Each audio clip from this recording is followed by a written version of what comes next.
لیکن میں کوشش کروں گا کہ جو بڑی بڑی چیزیں ہیں، اہم چیزیں ہیں، وہ ضرور آپ کے سامنے بیان کروں، اور آخر میں اس غلطیوں کی نشاندہی کروں گا کہ حجاج کرام اکثر ان غلطیوں میں پڑھتے ہیں جو ہم نے اپنے آنکھوں سے وہاں پر دیکھا ہے۔ باوجود ان کو سمجھایا گیا، ان کو بتایا گیا کہ آپ ایسا نہ کریں، یہ حج کا حصہ نہیں ہے، یا ایسا حج میں کرنا حج کو ناقص کر دیتا ہے، حج کے ثواب کو کم کر دیتا ہے، لیکن پھر بھی لوگ مانتے نہیں ہیں۔ پتہ نہیں ان کو وہ تربیت کہاں سے دی جاتی ہے، وہ باتیں کہاں سے سکھائی جاتی ہیں۔ اللہ تعالیٰ معاف فرمائے اور اللہ تعالیٰ ہم سب کو ہدایت عطا فرمائے۔ تو حج کے سنن یا مستحبات بہت سارے ہیں۔ آئیے سب سے پہلے ہم احرام سے پہلے احرام جو ہم 2 کپڑے باندھیں گے اس سے پہلے کچھ چیزیں یاد رکھنی ہیں اور حاجی کو وہ کرنی چاہیے، مستحب ہے وہ چیزیں کرنا۔ سب سے پہلی چیز ہے صفائی کرنا، بدن کی صفائی۔ انسان احرام باندھنے سے پہلے یا حج کو نکلنے سے پہلے اپنے بدن کی صفائی کرے۔ صفائی سے مراد ہے غسل کرنے، یا ناخن کاٹنے ہیں ناخن کٹوا لیں، اور اگر بال بہت زیادہ لمبے ہیں تو بال کٹوا لیں، یعنی جس کو ہم کٹنگ کہتے ہیں، کٹنگ کروا لیں۔ یا اگر بغلوں کے بال یا زیر ناف بال وغیرہ ہے ان کی بھی صفائی کر لیں۔ تو تنظیم یا صفائی سے یہی مراد ہے، اور یہ احرام باندھنے سے پہلے حاجی کو کر لینا چاہیے، یہ چاہے مرد ہے چاہے عورت، دونوں کے لیے یہ مستحب ہے۔ اچھا، اسی طرح سے یہ 2 چیزیں ہو گئی، ایک تو غسل اور دوسری چیز بدن کی صفائی، یعنی ناخن بال وغیرہ کاٹنا۔ اچھا، تیسری چیز جو مستحب ہے احرام سے پہلے وہ ہے خوشبو کا استعمال کرنا۔ خوشبو کا استعمال بدن پر کرنا، نہ کہ احرام کے کپڑوں پر۔ اگر ایک انسان نے غسل کر دیا احرام باندھنے سے پہلے تو اپنے بدن پر یعنی خوشبو لگا لے تو بدن پر لگا سکتا ہے احرام باندھنے سے پہلے، لیکن احرام کے کپڑوں پر خوشبو نہ لگائے، تو یہ مستحب ہے۔ لیکن احرام باندھنے کے بعد خوشبو کا استعمال نہ کیا جائے، احرام باندھنے کے بعد خوشبو استعمال نہ کی جائے۔ اسی طرح سے احرام باندھنا، احرام کے 2 کپڑے، 2 چادریں ہوتی ہیں سفید رنگ کی، تو وہ باندھنا یہ بھی مستحب اور سنت کہا جا سکتا ہے اس کو۔ لیکن عورت کے لیے چاہے جیسا کہ یہاں وضاحت کی گئی، عورت کے لیے کوئی خاص احرام نہیں ہے، عورت اپنے ہی کپڑوں میں احرام باندھے گا۔ جو اس کے عام کپڑے گھر میں وہ پہنتی ہے یا اپنے عرف کے اعتبار سے جو اس کا لباس ہے اسی کو وہ اپنا احرام باندھے گی، یعنی حج کی نیت وہ انہی کپڑوں میں کرے گی، حج کی نیت وہ انہی کپڑوں میں کرے گی جو کپڑے وہ عام طور پر پہنتی ہے۔ اور یہ بھی وضاحت کی گئی کہ عورت نقاب نہیں پہنے گی یا برقع وغیرہ نہیں پہنے گی، الا یہ کہ اگر اس کے سامنے سے کوئی غیر محرم گزرنے والا ہے، اجنبی کوئی آدمی گزرنے والا ہے، تو اس وقت وہ کسی کپڑے سے اپنے چہرے کو چھپائے گا، اور عام طور پر وہ برقع اور نقاب نہیں پہنے گی۔ اس کی زیادہ تفصیل بتانے کی ضرورت نہیں ہے، ابھی آپ کے سامنے اس کو بتایا گیا ہے۔ اور اسی طرح سے بتایا گیا کہ وہ گلوز وغیرہ جو ہاتھوں میں پہنتی ہے عورت، وہ بھی نہیں پہنیں گے۔ اس کے بعد ہے کہ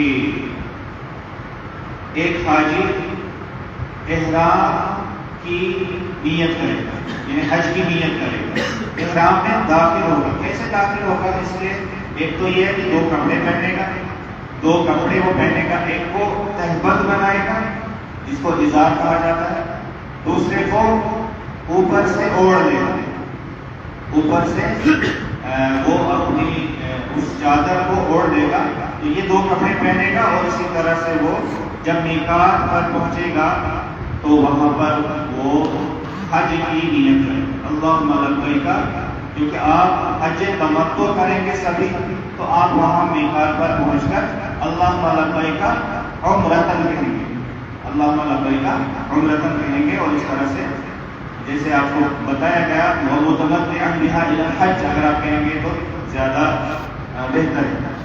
اور اسی طرح سے آپ شرط بھی لگا سکتے ہیں احرام کی نیت یا احرام کا وہ جو آپ الفاظ ادا کریں گے، احرام کی دعا پڑھیں گے، اس وقت اگر آپ شرط بھی لگائیں گے تو زیادہ اچھا ہے.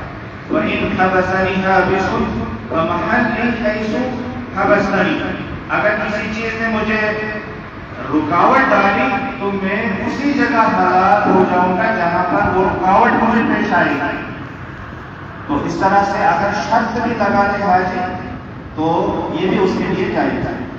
ممکن ہے آگے کسی جگہ میں کسی حاجی کو کوئی رکاوٹ پیش ہو تو اگر اس نے نیت میں یا احرام باندھتے وقت یہ کہہ دیا تھا کہ اگر کہیں مجھے رکاوٹ آئی تو میں وہیں حلال ہو جاؤں گا، میں وہیں پر احرام کھول دوں گا جہاں مجھے وہ رکاوٹ پیش آئی، تو اس کے لیے یہ جائز ہے. اور اس پر پھر کوئی دم نہیں ہوگا جب بھی وہ شرط لگا لے گا، اس پر پھر دم وغیرہ نہیں دینا ہوگا. تو مزید تفصیلات آپ بذریعہ سوال پوچھ سکتے ہیں علماء کرام سے یا آپ کتابوں کا مطالعہ کر سکتے ہیں. یہ کچھ ایسے مسائل ہیں جو تھوڑے سے باریک ہیں جن کے لیے کتابوں کا پڑھنا ہے، علماء کرام سے انفرادی طور پر معلومات حاصل کرنا ضروری ہے. اسی طرح سے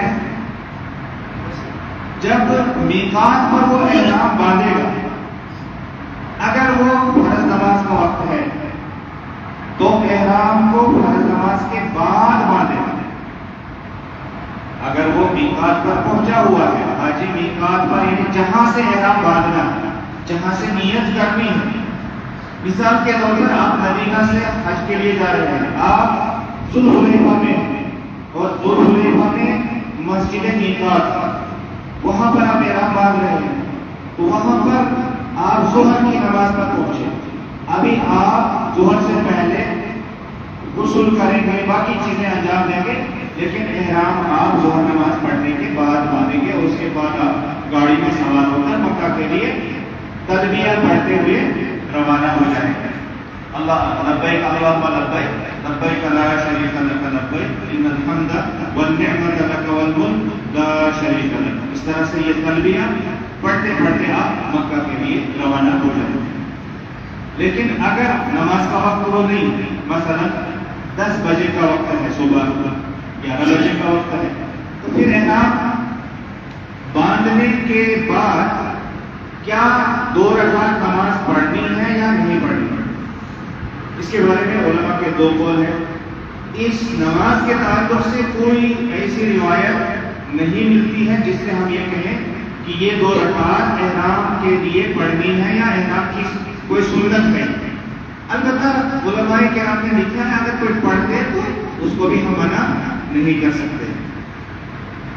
اسی طرح سے پھر احرام باندھنے کے بعد زیادہ تر وقت انسان تلبیہ پڑھنے میں گزارے، اللہ تعالیٰ کو یاد کرے، ذکر اللہ کرے، تسبیح پڑھے، تحلیل پڑھے، تکبیر پڑھے، مثلا اللہ اکبر پڑھے، سبحان اللہ پڑھے، لا الہ الا اللہ پڑھے. لیکن زیادہ تر تلبیہ میں ہی مشغول ہے، جو معصور اور مسنون ہے، جو رسول اکرم صلی اللہ علیہ وسلم نے پڑھا اور صحابہ کرام نے پڑھا. اور تلبیہ زور زور سے پڑھے. تلبیہ تمام حاجی مل کر ایک ہی آواز میں جماعت سے تلبیہ پڑھنا درست نہیں ہے. ہر حاجی زور سے پڑھے گا لیکن اپنی جگہ پڑھے گا، اکیلا اکیلا پڑھے گا، فردن فردن وہ اکیلے اکیلے میں تلبیہ پڑھیں گے. اور اسی طرح سے پھر طواف کی سنتیں ہیں. طواف کی سنتوں میں سے کچھ ایک میں آپ کے سامنے بیان کروں گا. جیسے مکہ میں پہنچ کر طواف کے دوران اجتباء کرنا، اور یہ صرف طواف قدوم میں ہوتا ہے. جو پہلا طواف حاجی کا ہوتا ہے مکہ میں پہنچ کر، پہلا طواف جو حاجی کا مکہ میں پہنچ کر ہوگا طواف قدوم اس کو کہتے ہیں. اس میں حاجی اجتباء کرے گا. اجتباء کیا ہوتا ہے؟ اجتباء ہوتا ہے کہ وہ جو چادر اس نے اوپر اوڑھی ہے اس کو دائیں کندھے کے اوپر سے بائیں کندھے کے اوپر سے رکھنا اور دائیں کندھے کے نیچے سے رکھنا. اس طواف میں اجتماع کرے گا. یہ آپ کے ہمیں کچھ چیزیں ہیں انشاءاللہ وہ پریکٹیکلی تو اس کو اجتماع کہتے ہیں. اور یہ صرف طواف قدوم میں ہوتا ہے. وہاں پر آپ دیکھیں گے بہت سارے حجاج پورے حج میں ایسے رہے ہیں. یہاں سے نیچے سے وہ چادر ڈال کے کندھے کے اوپر سے بائیں طرف, تو پورے حج میں وہ ایسا گزار لیتے ہیں یا ہر طواف میں وہ ایسا کرتے ہیں. لیکن یہ غلط ہے, یہ خلاف سنت ہے. ایسا نہیں کیا رسول اکرم صلی اللہ علیہ وسلم. رسول اللہ صلی اللہ علیہ وسلم نے صرف پہلے طواف میں اجتماع کیا بس, اس کے علاوہ اجتماع نہیں ہے. طواف کے دوران رمل کیا جائے گا. رمل کرنا پہلے 3 اشواط میں, جو پہلے 3 چکر ہیں ان میں رمل کرنا یہ سنت ہے. ایسا کیا رسول اللہ صلی اللہ علیہ وسلم نے, اور ایسا آپ صلی اللہ علیہ وسلم نے صحابہ کو کرنے کے لیے کہا کہ آپ پہلے 3 چکروں میں دوڑنے اور آرام سے چلنے کی رفتار میں چلیں. نہ دوڑنا ہے اور نہ آہستہ چلنا ہے. دوڑنے کے اور آہستہ چلنے کے بیچ میں جو رفتار ہے اس رفتار سے چلنا ہے. نزدیک نزدیک قدم اور تیز تیز چلنا. قدم نزدیک نزدیک, یہ دور دور قدم نہیں لگانا. قدم نزدیک نزدیک رہیں گے اور چلنا تھوڑا تیز. تو اس کو رمل کہتے ہیں. اصل میں رمل کے اندر حکمت یہ ہے کہ صحابہ کرام جب مکہ آئے عمرہ کرنے کے لیے تو مشرکین نے دیکھا یہ لوگ طواف کر رہے ہیں, تو مشرکین نے افواہ پھیلا دی ایسے چڑھانے کے لیے کہ یہ مسلمان مدینے کی بخار کی وجہ سے کمزور ہو گئے. مدینے کی بخار کی وجہ سے یہ مسلمان کمزور ہو گئے. تو رسول اللہ صلی اللہ علیہ وسلم نے جب یہ بات مشرکوں کی سنی تو ان کو منہ توڑ جواب دیا کہ اے میرے صحابہ, تم ان کو اپنی قوت دکھاؤ. جس طرح سے فوجی پریڈ کرتے ہیں اور اپنی قوت کا مظاہرہ کرتے ہیں, تم اس طرح چلو تاکہ ان کو لگے کہ ہم کمزور نہیں ہوئے ہیں, ہم طاقت میں ہیں, ہم ٹھیک ہیں, ہم جسمانی اعتبار سے اور ہر اعتبار سے ہم طاقت میں ہیں. تو رمل کی یہ حکمت ہے اور اس کو سنت قرار دیا گیا. اور پورے طواف میں رمل نہیں کرنا ہے, اور جب وہاں بھیڑ ہوتی ہے تو پھر رمل وغیرہ کرنا ممکن نہیں ہوتا ہے. پھر جس رفتار سے لوگ چل رہے ہیں اسی رفتار میں چلنا ہے. لیکن اگر موقع ہے, مطاف ہے, جگہ ہے, تو پھر انسان رمل کرے. یہ سنت ہے, کوشش کرنی چاہیے کہ انسان اس سنت کو پورا کرے. اور عورتوں کے لیے رمل نہیں, عورتوں کے لیے رمل نہیں ہے, مردوں کے لیے ہے. اور پھر دوران طواف انسان خاموش نہ رہے, جو بھی اس کو دعائیں یاد ہیں وہ دعائیں پڑھے. اور طواف کے دوران ان 7 چکروں میں انسان خاموش نہ رہے, دعا پڑھے. یا اگر کوئی قرآن مجید کی کوئی سورت پڑھنا شروع کرے تو پڑھ سکتا ہے, تلاوت کر سکتا ہے, ذکر اللہ کر سکتا ہے. لیکن جو رکن یمانی اور حجر اسود کا بیچ کا حصہ ہے, رکن یمانی سے لے کر حجر اسود تک کا جو حصہ ہے, فاصلہ ہے, اس میں وہ ربنا آتنا فی الدنیا حسنۃ وفی الآخرۃ حسنۃ وقنا عذاب النار, اس حصے کے دوران تو یہ دعا پڑھیں. لیکن باقی جو حصہ ہے یا باقی جو جگہ ہے اس میں وہ کوئی بھی دعا پڑھ سکتا ہے, تلاوت کر سکتا ہے, یا اللہ تعالیٰ کو کسی بھی طریقے سے یاد کر سکتا ہے. پھر طواف کے 7 چکر ختم ہونے کے بعد اب یہاں پر یہ بھی آپ یاد رکھیں کہ طواف کا پہلا چکر حجر اسود سے شروع ہوگا, اور باقی چیزیں ابھی تک آپ سن رہے تھے, بوسہ دینا ہے, اشارہ کرنا ہے, چھونا ہے وغیرہ, وہ تفصیل میں آپ نہیں بتاؤں. تو جب حجر اسود سے طواف کا پہلا چکر آپ نے شروع کیا تو آخری چکر بھی وہیں پر ختم ہوگا. پھر وہیں سے آپ تھوڑا سا پیچھے جائیں گے, وہاں مقام ابراہیم ہے. مقام ابراہیم بالکل قریب ہے. اگر وہاں آپ کو جگہ ملتی ہے, آپ خانہ کعبہ کے بالکل نزدیک طواف کر رہے ہیں, تو آپ وہاں پر 2 رکعت نماز ادا کریں. اس نماز میں پہلی رکعت میں سورہ فاتحہ کے بعد سورہ کافرون پڑھیں گے, اور دوسری رکعت میں سورہ فاتحہ کے بعد سورہ اخلاص پڑھیں گے. قل هو اللہ تو اس طرح سے یہ طواف کی 2 رکعات آپ مقام ابراہیم کے پاس پڑھیں گے. اگر جگہ ملی، اگر نہ ملی تو مسجد کے کسی بھی حصے میں آپ یہ 2 رکعات پڑھ سکتے ہیں. اس کے بعد ابھی ہمارے درمیان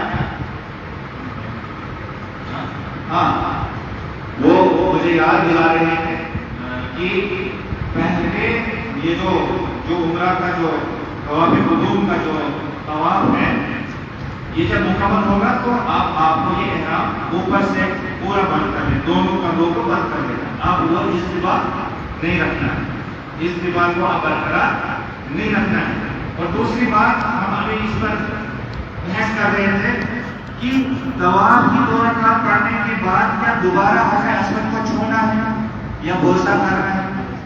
تو اس پر جب ہم نے دیکھا تو صحیح مسلم کے اندر روایت ہے کہ رسول اللہ صلی اللہ علیہ وسلم نے طواف جب ختم کیا تو دوبارہ اٹھے اور حجر اسود کو بوسہ دیا اور چھوڑا. اگر موقع ملا تو بہت اچھی بات ہے، اگر موقع نہ ملا، بھیڑ ہے، لوگ ہیں، تو پھر لوگوں کو تکلیف دینا صرف ایک سنت کو وہاں پانے کے لیے یہ جو ہے صحیح نہیں. بھیڑ میں لوگوں کو ادھر ادھر گرانا یا زور سے زبردستی سے وہاں تک پہنچنے کی کوشش کرنا یہ بھی درست نہیں ہوگا. ہاں موقع ملا، اللہ نے موقع دیا تو طواف کی 2 رکعات ادا کرنے کے بعد دوبارہ آپ حجر اسود تک پڑھ سکتے ہیں، بوسہ دے سکتے ہیں، چھو سکتے ہیں، اور اس کے بعد آپ سعی کے لیے نکل جائیں. سعی کرنا صفا اور مروہ 2 پہاڑیاں جو ہیں ان کے درمیان جو سعی کرنی ہے حاجی کو، اس کے لیے آپ نکلیں گے. اچھا، اس میں ایک چیز اور ہے، طواف کی 2 رکعتوں کے بعد زمزم کا پانی پینا، زمزم کا پانی پینا. طواف کی 2 رکعت پڑھنے کے بعد زمزم کا پانی مسجد حرام میں ہر جگہ آپ کو دستیاب ملے گا، ہر جگہ جس انداز سے آپ پینا چاہیں گے. بلکہ انہوں نے روبوٹ رکھے، اب انہوں نے اپنی آنکھوں سے دیکھے ہوں گے، ہم نے صرف وہ ان کی ویڈیو دیکھی ہے.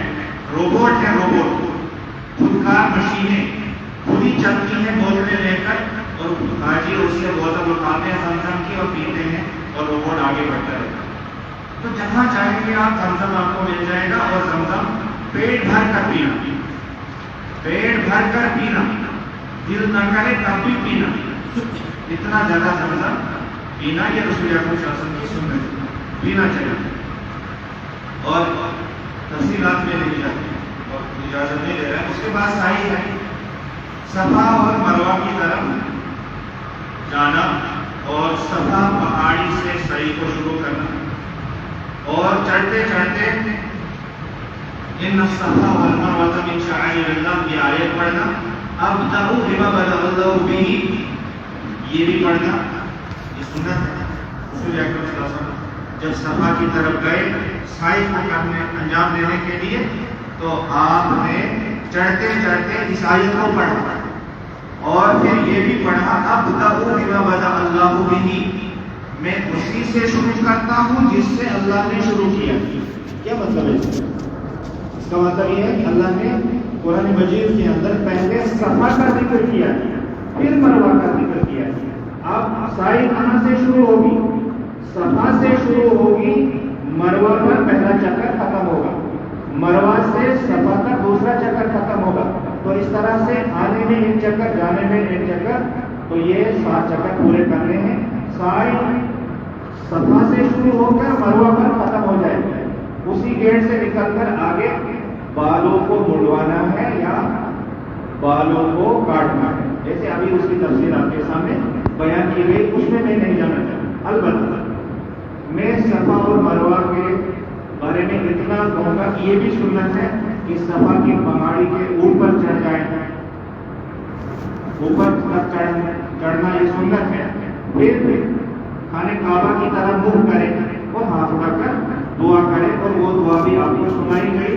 لا الہ الا اللہ وحدہ لا شریک لہ، لا الہ الا اللہ وحدہ لا شریک لہ، لہ الملک وله الحمد وهو على كل شيء قدير، لا الہ الا اللہ وحدہ لا شریک لہ، انجز وعدہ ونصر عبدہ وحزب الاحزاب وحدہ. یہ دعا کتابوں میں لکھی ہے یا آپ کے پاس جو اوراق ہیں انہوں نے بھی یہ دعا لکھی ہوئی ہے. اس دعا کو وہاں پر پڑھیں, آپ 3 بار پڑھیں اس دعا کو صفا پر, اور بالکل ایسا ہی آپ مروہ پر کریں. دعا کریں گے 3 بار یہی دعا پڑھیں گے. اس کے علاوہ بھی دعائیں مانگیں گے, جو دعائیں آپ کو مانگنی ہیں اپنے لیے, گھر والوں کے لیے, امت کے لیے, سارے لوگوں کے لیے جو آپ سے بچھڑ گئے ہیں, اسے اس دنیا سے جدا ہو گئے ہیں, ماں باپ ہوں, بھائی بہن ہوں, بچے ہوں, کوئی بھی ہو, ان کے لیے بھی دعائیں مانگیں گے. دعا مانگنے کی جگہیں بھی, دعا مانگنے کے دن بھی ہیں, جگہیں بھی ہیں, دن بھی ہیں. اللہ نے دونوں چیزیں آپ کو عطا کی ہوں گی, ان کا فائدہ اٹھائیے گا, ان چیزوں کا فائدہ اٹھائیے گا. اور حج کسی چیز کا نام ہے, حج کسی چیز کا نام ہے کہ وہاں ان چیزوں سے فائدہ اٹھائے اور اپنے لیے کچھ کما کر جائے. تو دعا کریں وہاں پر. اور اسی طرح سے باقی چیزیں جو سائی اس کے بعد ہے, اعلیٰ قدر سے میں نے کہا کہ اس کی تفصیلات میں نہیں جاؤں گا. اور اس کے علاوہ آپ پھر جب یہ عمرہ مکمل کریں گے اور بالکل اسی طرح سے کچھ چیزوں میں دھیان رکھنے کے بعد آپ حج کا طواف بھی کریں گے اور حج کی سائی بھی آپ اسی طرح سے کریں گے. یہی بالکل طریقہ ہے, اسی طرح سے آپ وہ بھی انجام دیں گے. ہاں کچھ چیزوں میں جیسے ہم نے کہا کہ بار نہیں کیا, پھر بعد میں دوبارہ طواف کرنے میں یا اس میں رمل نہیں ہے, تو یہ چیزیں آپ دھیان میں رکھیں. اس کے علاوہ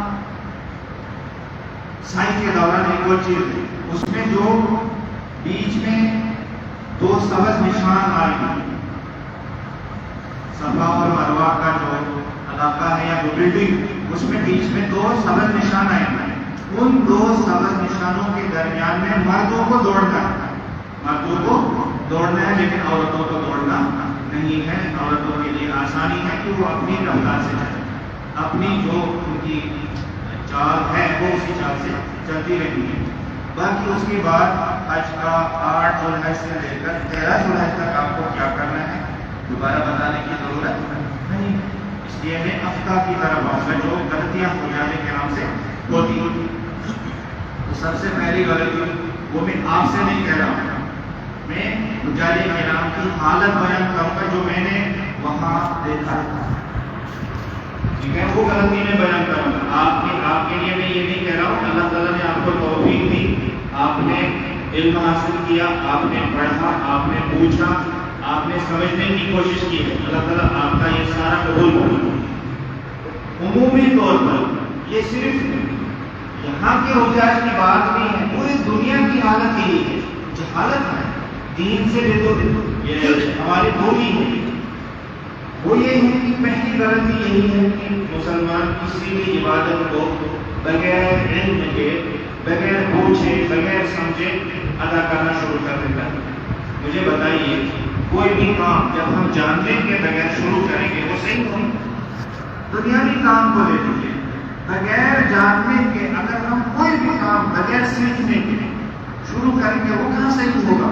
اس میں 1000 خامیاں ہیں. اگر حج جیسی عظیم عبادت ہے, نماز جیسی عظیم عبادت ہے, یہ اس طرح کی بہت ساری باتیں ہیں جو ہم کرتے ہیں دن بھر, سیکھنے کے بغیر, پڑھنے کے بغیر, علم حاصل کرنے کے بغیر اگر ہم انجام دیں گے تو صحیح ہوگی. اس کی کہاں ہوگا؟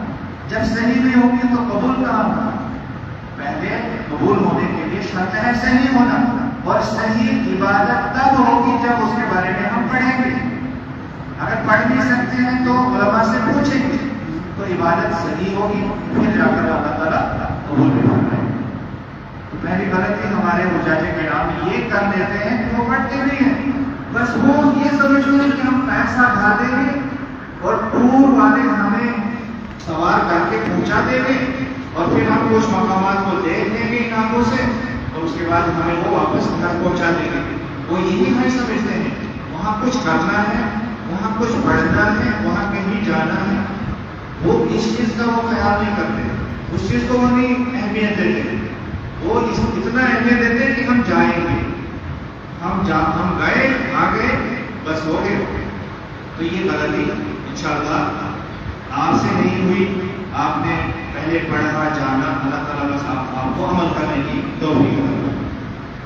کیونکہ جب انسان علم حاصل کرتا ہے تو عبادت صحیح ہوتی ہے اور عبادت جب صحیح ہوتی ہے تو اللہ تعالیٰ اس کو قبول کرتا ہے۔ یہ ہر عبادت کا معاملہ ہے، حج کا، نماز کا، روزوں کا، زکوٰۃ کا، کسی بھی عبادت کا۔ اس کے بعد اخلاص کا خیال رکھنا ضروری ہے۔ وہ اس لیے نہیں کہوں گا، آپ اللہ تعالیٰ کے فضل و کرم سے حج کے لیے جا رہے ہیں، سفر محمود میں آپ اللہ تعالیٰ کے مہمان بننے جا رہے ہیں، ضیوف الرحمان، آپ کی وہاں کے لوگ قدر کریں گے، وہ جتنا ان سے ممکن ہو سکے گا وہ آپ کی خدمت کریں گے، وہ اپنی پالکیں بچھائیں گے، اس طرح سے وہ کھڑے رہیں گے آپ کی خدمت میں۔ لیکن اس سب کے باوجود اگر کوئی حاجی اپنے حج کو ضائع کر دے تو اس کے لیے بدقسمتی کے سوا کیا کر سکتے ہیں، ہے نا؟ اسی بات ہے غلط، کیونکہ آج کل کیا ہوا ہے، یہ موبائل جو ہے یہ انسان کو بہت کچھ جو ہے انسان کو غلط کراتا ہے۔ ہم حج کر رہے ہیں، ہم مینا میں ہیں تو ہم تصویر کھینچیں گے، ہم تصویریں کھینچیں گے اور گھر والوں کو سینڈ کریں گے کہ ہم اس وقت مینا میں ہیں، مزدلفہ میں ہیں، طواف کر رہے ہیں، خانہ کعبہ کے سامنے ہیں۔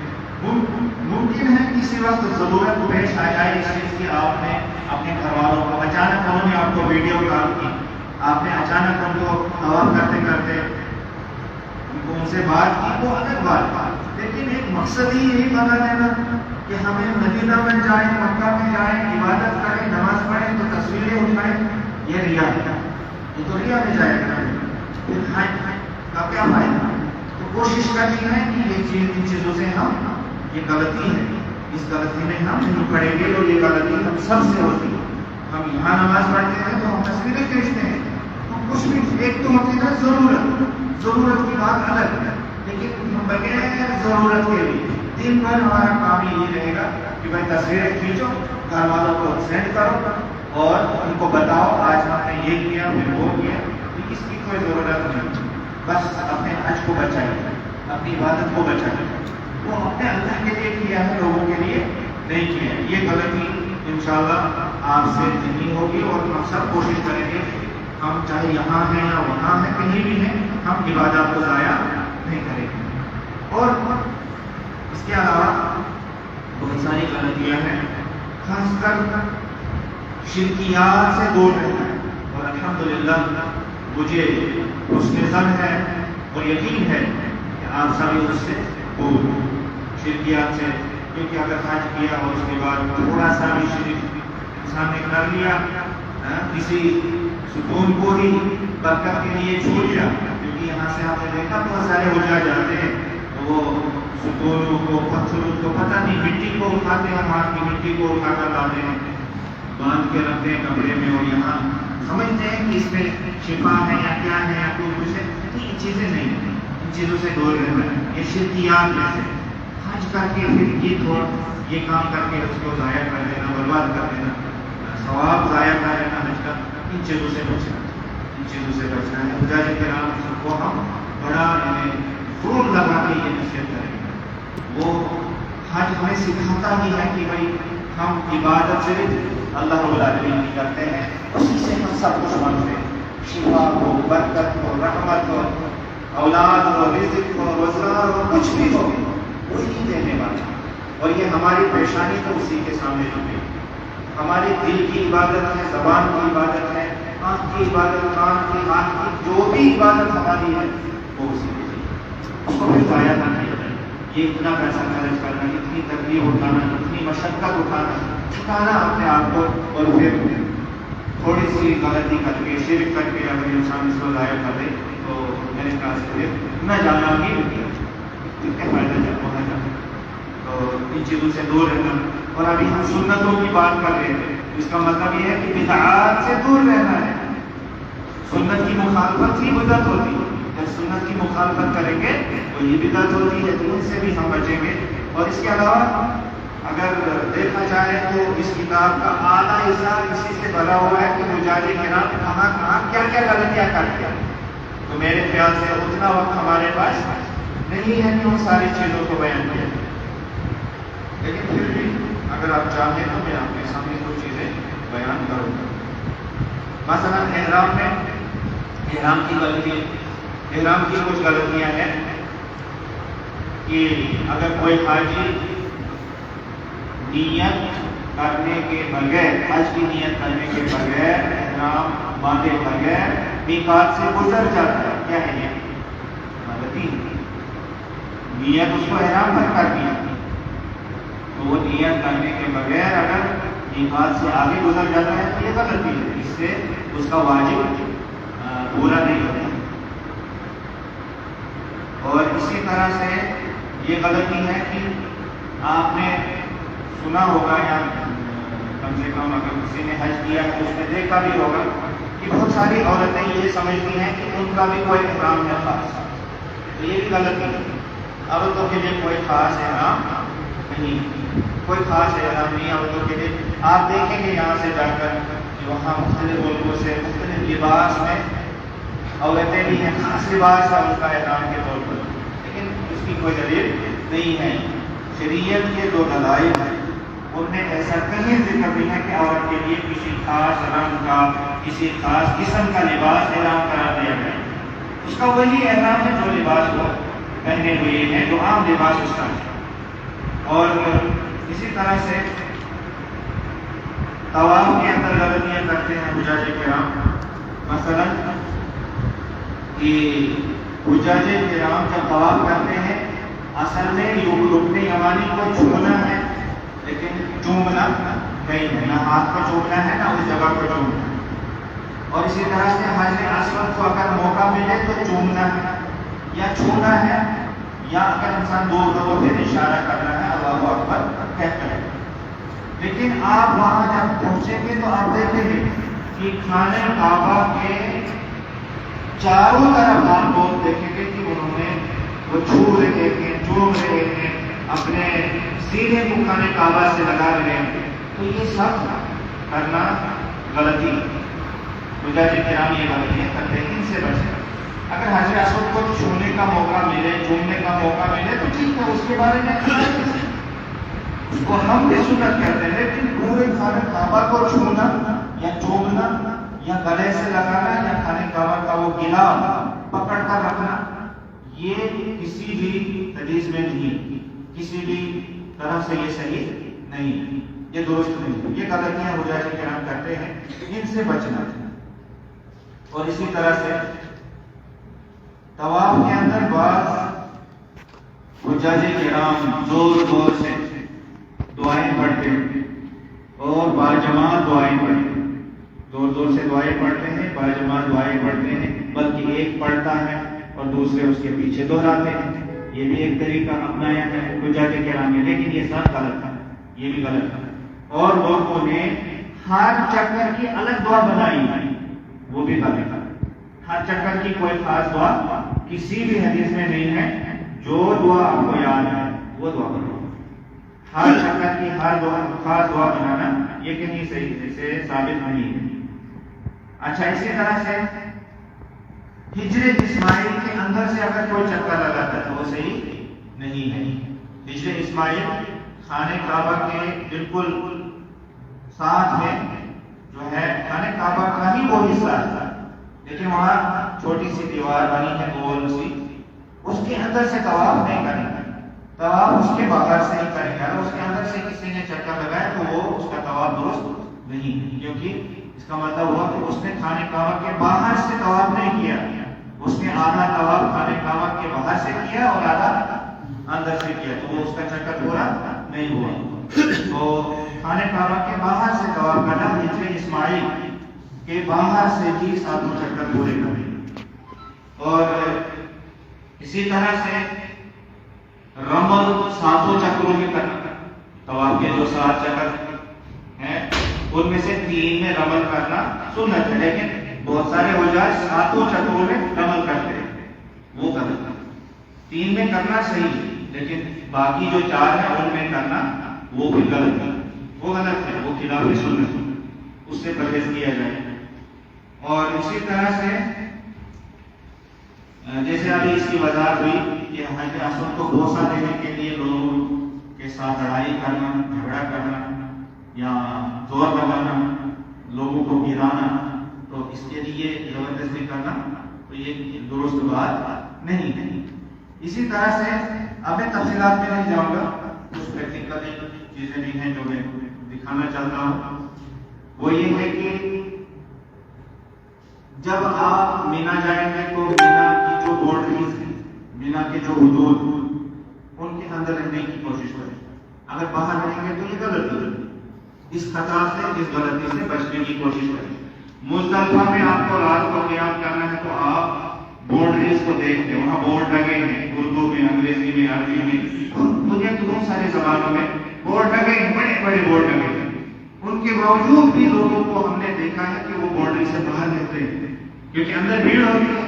وہ سوچتے ہیں کہ ہمیں ہی نے یہاں کمایا ہے، باہر رہتے ہیں وہ آرام سے.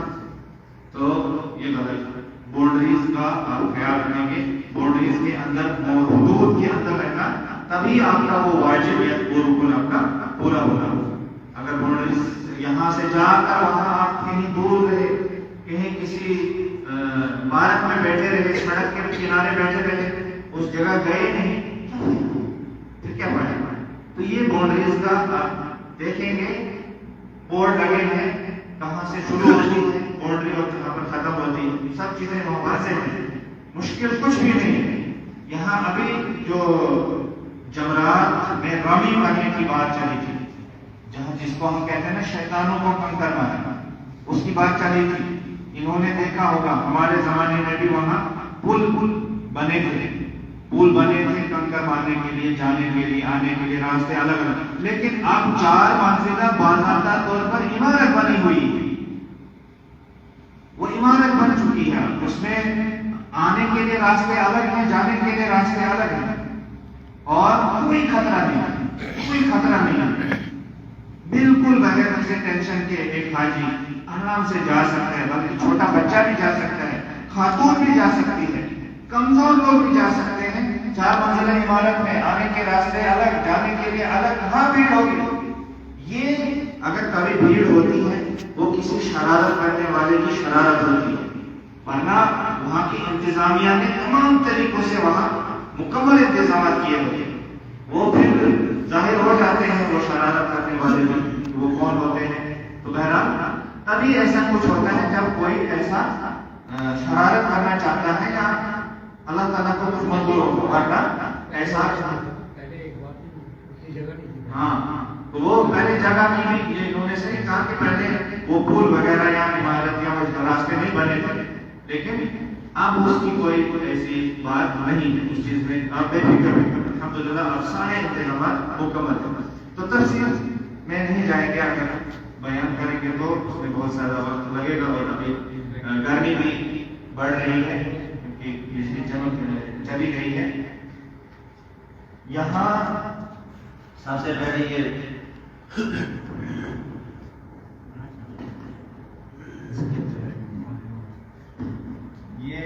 مردوں کے لیے ہے، خواتین کے لیے نہیں ہے.